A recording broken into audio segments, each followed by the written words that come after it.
জেনে নেওয়া যাক মালয়েশিয়া কি কি ভিসা দেয়। Visit visa.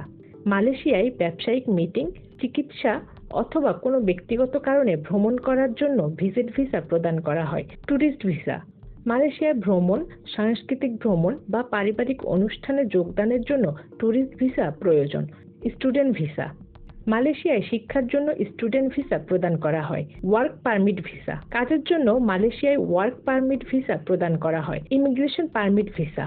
স্থায়ীভাবে মালয়েশিয়ায় বসবাস করার জন্য ইমিগ্রেশন পারমিট ভিসা প্রদান করা হয়ে থাকে। বর্তমানে বাংলাদেশ থেকে সরকারিভাবে যারা মালয়েশিয়া যেতে চাচ্ছেন তাদের জন্য মালয়েশিয়া ভিসার প্রসেসিং ফি ৭৮,৯৯০ টাকা। ট্যুরিস্ট ভিসা বা ট্যুরিস্ট ভিসা প্রসেসিং ফি ৫,৮০০ টাকা। বেসরকারিভাবে মালয়েশিয়া যেতে চাইলে ভিসার দাম ৪ থেকে ৫ লাখ টাকা। বেসরকারিভাবে ট্যুরিস্ট ভিসার দাম ৫০,০০০ টাকা থেকে ১.৫ লাখ টাকা পর্যন্ত খরচ হতে পারে।